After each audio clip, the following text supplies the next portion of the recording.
কোনো কোনো প্রযোজক তো চিত্রনাট্য শুনতে চান না, শুধু একটু 10 লাইনে বলে দিন। হ্যাঁ, 10 লাইনও কি, সেসবও অনেক ব্যাপার আছে। কাউকে যদি আপনি কিছু সিনপসিস এনেছেন, সিনপসিস হয়তো 1 পাতার, 1 পাতা ওটা 8 পাতায় হবে, 8 পাতা ওটা 3 লাইনে হবে, 3 লাইন ওটা 1 লাইনে হবে, এরকম অনুরোধও শুনেছি।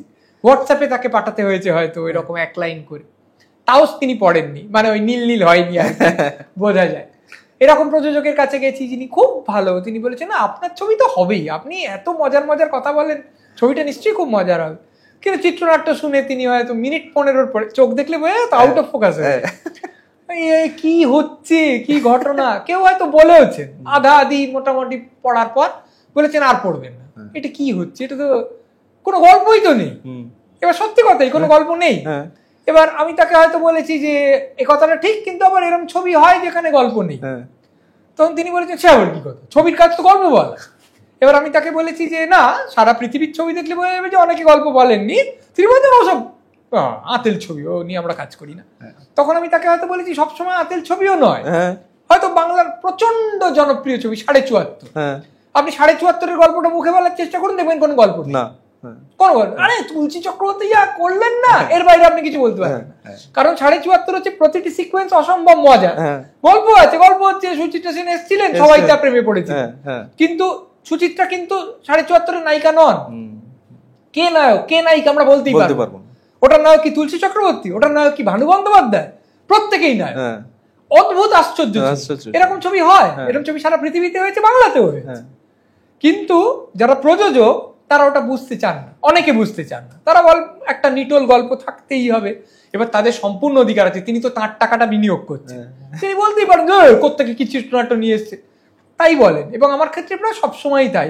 আপনি শেষে এই কথাটা বলবেন যে আমাকে কেউ বুঝলো না, এই ব্যাপারটা হতে পারে, হতে পারে। আবার এও হতে পারে যে আমার চিত্রনাট্য এতই খারাপ ছিল যে সকলে গোড়া থেকেই বুঝে গেছে যে এর দ্বারা আর যেই হোক ছবিটা হবে না, তাও হতে পারে।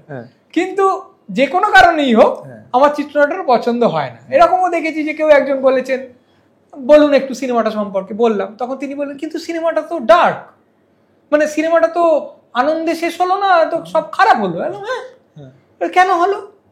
সে আবার কি, মানে জীবনে তো ভালো হতে পারে খারাপ হতে পারে, মানে ট্র্যাজেডি কি একটা জিনিস নয়? মানে ম্যাকবেথের তো খুব ভালো ভাবে শেষ হলো না, হ্যামলেটেরও হয়, তাহলে ওরাও তো আছে পৃথিবীতে। তা একটা জিনিস খুব সবার ভালো হতে হবে, বা হিরো পরীক্ষায় ফার্স্ট হবে, বা হিরোইনকে পেয়ে যাবে, এরকম তো নাও হতে পারে, এরকম তো করছে ছবি। না না না না, এ কোনো কথা নয়, ডার্ক ছবি আমরা করবো না।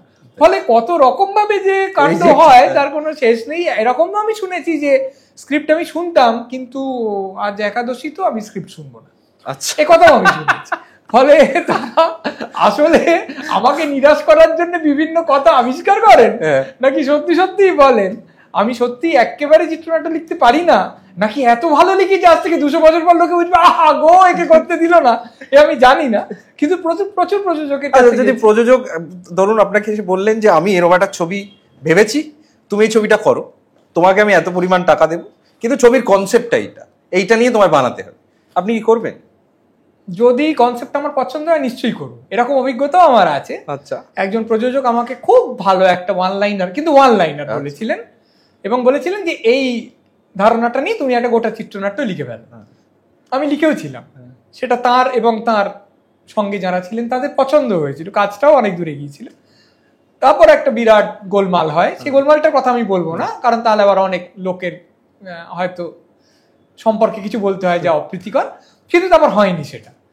কিন্তু ওই একবারই আমি সেটা করেছিলাম, কারণ আমার ওই ধারণাটা খুব ভালো লেগেছিল, এবং তিনি আমার সঙ্গে সত্যি বলতে কি খুব ভালো ব্যবহার করেছিলেন। তিনি কিন্তু চিত্রনাট্য লেখাটা পুরোটা স্বাধীনতা আমাকে দিয়েছিলেন, যে ওই ধারণাটা যতক্ষণ আছে তুমি যেভাবে খুশি জিনিসটাকে নিয়ে যেতে পারো। এটা হয়নি আমার দুর্ভাগ্য, কারণ তার সঙ্গে কাজ করতে আমার ভালো লেগেছিল। এরকম প্রযোজক আমি দেখিনি, কিন্তু আবার হয়ে ওঠে। আচ্ছা, আপনার কি পপুলারের সঙ্গে আপনার কোনো বিরোধ আছে? বিরোধ তো নেই, আপনি তো বলছেন যে আমার বক্তৃতা জনপ্রিয়, না ওই পপুলার সিনেমার সঙ্গে বিরোধ নেই, কিন্তু আমি এটুকু বলতে পারি যে আমি যে ছবি করতে চাই সেটার ধরনটা জনপ্রিয় ছবির ধরন নয়, একেবারে নয়, আলাদা। যেরকম আমি যে কবিতা লিখি সেইগুলো, আপনি এরকম একটা দুনিয়া চান কি যেখানে শুধু এই ধরনের ছবি হবে বা এই ধরনের কবিতা লেখাই হবে? আমি এরকম একটা দুনিয়া হলে আমার অসুবিধা। হ্যাঁ, মানে আমি মনে করি না যে লোকে বলে না যে ও আবার কি কথা, শুধু কি সত্যজিতের ছবি হবে, মেইন স্ট্রিম ছবিও তো হবে, ওরকম আবার হয় নাকি? তোমার শোলেও থাকবে, দিবারও থাকবে, যদিও শোলে দিবারকে একদম প্রকৃত মেইন স্ট্রিমে যা হতো তার চেয়ে ওগুলো একটু আলাদা, সালিম জাভেদ এসে সম্পূর্ণ আলাদা ধরনের চিত্রটা লিখেছিলেন। তবুও আমি বলছি যে এক ধরনের মূল স্রোতের ছবি থাকবে যা হই হই করে টাকা তোলার জন্য নির্মিত হবে, আর কিছু তোমাদের আর্ট ফিল্ম থাকবে যা হাতের 4টে লোক বোঝে। কিন্তু যদি এরকম একটা পৃথিবী হয় যেখানে শুধু এই ধরনের শক্ত ছবি হয়, আমার তাতে কোনো অস্বস্তি বোধ আমার হবে না, ভালোই লাগে। বেশ, এবার আমরা ছবি থেকে এবার একটু গানের দিকে যাই। যে এইবার চন্দ্রবিন্দু কেন একটা ইপির দিকে গেল? মানে এটা তো হওয়ার কথা নয় সাধারণত, এখন তো সিঙ্গলস বেরোচ্ছে। ঠিকই, তবে শুধু তো লং প্লেইং রেকর্ড বার করিনি আমরা, তো তার সঙ্গে ডিজিটালি পুরোটা বার করেছেন, কিন্তু ওটা একটা ছিল। হ্যাঁ, ওটা আসলে আমাদের যে সাউন্ড ইঞ্জিনিয়ার তীর্থঙ্কর, আমরা তাকে টিটো বলে রাখি, ওই পরামর্শটা দিয়েছিল। উপলের খুব ভাল লেগে যায়, তারপর উপল বলে যে এটা করলে একটা খুব আশ্চর্য অভিজাত ব্যাপার হবে, মানে হয় না লং প্লেইং রেকর্ড, এটা কেউ করে না। আর রেকর্ডের একটা এখনকার ছেলে মেয়েদের কাছে হয়তো নয়, আমাদের কাছে একটা আশ্চর্য মূল্য আছে, মানে এপিট ওপিট দুটো গান থাকবে, সেইটাই একদম মানে লং প্লেইং অনেকগুলো গান থাকে। হ্যাঁ, সেই এটা করে আমরা খুব খুশি হয়েছি। তবে এটা করার পর যে লোকে হই হই করে এটা কিনেছে তা নয়, কারণ তাদের তো যন্ত্রটাই নেই, চালাবে কি করে। কিন্তু কয়েকজন কিনেছে, এবং আমরা মনে করি আমরা যতগুলো এগুলো তৈরি করেছি সেগুলো হয়তো আমরা যখন বিদেশি ট্যুরে যাব বা এইসব হবে 3-4-5 বছরে এই জিনিসগুলো বিক্রি হয়ে যাবে। কারণ এরকম একটা চল দেখা যাচ্ছে অন্তত বিদেশে, যে আবার লোকে ফিরছে, এই লং প্লেইং রেকর্ড বাজাচ্ছে, নতুন করে বিক্রি হচ্ছে, প্লেয়ার বিক্রি হচ্ছে, এবং অনেকের হয়তো মনে হচ্ছে যে শব্দের যে গুণমান সেটা এইখানে অনেক ভালো। এবার হতে পারে, এবার সেক্ষেত্রে ডিজিটাল থেকে যদি ওইদিকে যায় তখন আমাদের রেকর্ডটা, যারা নিয়মিত শোনেন তাদের ক্ষেত্রে সত্যি এটা এক্সপিরিয়েন্স করার মতো। আমি যেহেতু রেকর্ডে আমি নিয়মিত শুনি, এখনো শুনি, সেহেতু আমি এটা স্পষ্ট বুঝতে পারি যে একটা ডিজিটাল মাধ্যমের গানের যা ক্ল্যারিটি বা যেরকম যা শুনতে লাগছে সেটা কিন্তু রেকর্ডে অনেক বেটার কোয়ালিটি, এবং সেগুলো বহু পুরনো রেকর্ড, কিন্তু তবুও তার কোয়ালিটি এবং তার লনজিভিটি অনেকটা বেশি। আমার কথাটাই, আমি গান শুনি না ফলে আমি এটা বুঝি না, আপনি বোঝেন, কিন্তু আমি এটুকু বলতে পারি যে আপনি ধরুন একজন লোক যিনি ধরুন আন্দ্রেই তারকভস্কি বা ইংমার বার্গম্যানকে গিয়ে বললেন যে আপনার ছবিটা খুব ভালো, আমি কালকে মোবাইলে দেখেছি, তখন তিনি আপনাকে মারতে বাকি রাখেন, কারণ এটা মোবাইলে দেখার জন্য নয়, হয় না, একটা বড় পর্দায় তৈরি করার জন্য, মানে একটা বড় শট দেখার জন্য ছবিটা তৈরি করা হয়েছে। এবার সেটা যদি ক্লোজ আপও হয়, বার্গম্যানের ক্লোজ আপ খুব বিখ্যাত, বার্গম্যান ক্লোজ আপ বলে আলাদা ক্লোজ আপ আছে, বার্গম্যান নিজেও তাই নিয়ে কথা বলেছেন যে আমি তো ক্লোজ আপ নিলি ক্যামেরাম্যান, তাহলে বার্গম্যান ক্লোজ আপ, মানে ওইখান থেকে ওই অবধি নেওয়া হবে। এবারে একজন খুব বড় মানুষ, তিনি সম্প্রতি একটা ফরাসি একজন পরিচালক, তিনি একটা সম্প্রতি একটা তথ্যচিত্র করেছেন সিনেমা দেখা নিয়ে, সিনেমাকে ভালোবাসা এই নিয়ে। তিনি বলেছেন যে তিনি যখন প্রথম বার্গম্যানের ক্রাইজ এন্ড হুইসপার্স দেখতে গেলেন, তিনি দেখলেন যে তার চেয়ে বড় এক একটা মুখ, মানে এক একজন নায়িকার মুখ গোটা পর্দা জুড়ে অত বড়। তিনি বলছেন যে ওই প্রথম আমি বুঝলাম যে একটা লোকের মুখ একটা প্রায় নিসর্গের মতন হতে পারে, গোটা মুখটা দেখতে পাচ্ছি, একটা লোক কথা বলছে তারা তো চুলটাও দেখতে পাচ্ছি না, কপাল থেকে হয়তো থুতনি অবধি দেখতে পাচ্ছি। এই যে এত বড় একটা মুখ একটা কথা বলছে, এটার অভিঘাতটা সাংঘাতিক। এবার বার্গম্যান একথাও বলেছিলেন যে উনি ফিল্ম ফেস্টিভ্যাল জিনিসটাকে পছন্দ করেন না, কারণ সত্যিকারের গভীর ও জটিল একটা ছবি দেখলে একটা লোক তার 8 ঘন্টার মধ্যে আরেকটা ছবি দেখতে ঢুকে পড়তে পারে না, তিনি মনে করতেন। এবার এই লোকগুলোকে তো একদম ফেলে দেওয়ার নয়, ধ্রুপদী দূর তো এসে কেলে আমি দিনে 5টা ছবি দেখবো, একটা ওয়েব সিরিজ 5 মিনিট দেখে বেরিয়ে যাবো, তারপরে একটা সিনেমা দেখতে বসে 2 মিনিট দেখে বেরিয়ে যাবো, তারপর একটু পজ করে একটু সিঙ্গাড়া খেয়ে আসবো। এইভাবে যে শিল্প ভোগ করা যায় না, এই কথাটার মধ্যে তো একটা দাম আছে রে বাবা। এই কথাটা তোমায় কি বলছে? বলছে যে কথাটা আমি এতবার বলছি যে যদি কাজটা করো মনোযোগ দিয়ে করো, আর নইলে বাবু করো না। কেউ তোমাকে বলেনি তো বার্গম্যানের সিনেমা দেখতে হবে, দেখো না, কিন্তু দেখো যদি তাহলে তোমায় মন দিতে হবে। এবার তাই যদি হয় তাহলে বড় পর্দার জন্য আমি নির্মাণ করছি একটা জিনিস, এবার তুমি সেটা দেখছো ছোট্ট একটা জিনিস, তাও এবার ছোট্ট জিনিসে দেখলে কি হয়, আরো জিনিসের দিকে মন চলে যাচ্ছে। আমি ফোনটা নিয়ে দেখছি, এবার যখন দেখছি আমার এখানে একটা বাসন মাজা হচ্ছে, পাশ দিয়ে 17টা গাড়ি যাচ্ছে, আমার ছেলে ওখানে পড়াশোনা করছে, আমার স্ত্রী এসে বলছে শোনো তাহলে ওটা কি আনিয়েছো ব্লিঙ্কিট থেকে, এর মধ্যে তো একটা ছবি দেখা আসলে যায় না। আমি জোর গায়ের জোরে বলবো হ্যাঁ দেখা যায়, হ্যাঁ আমি রস গ্রহণ করতে পারি, তাহলে পারো, কিন্তু আসলে হয় না। মোবাইলে ছবি দেখা যায় না, সেরকমই হয়তো কেউ যে সত্যিকারের সঙ্গীত রস উপভোগ করতে পারে সে হয়তো বলতে পারে না না হলে তো হয় সবই, কিন্তু একটা লং প্লেইং রেকর্ডে শোনার যে আনন্দটা সেইটা উপভোগ করা যায় না। আর সাধারণত আরেকটাও বিষয় আছে, যখন ক্যাসেটে অ্যালবাম বেরোতো তখন কিন্তু আমরা প্রায় পুরো ক্যাসেটটা শোনার একটা অভ্যাস ছিল।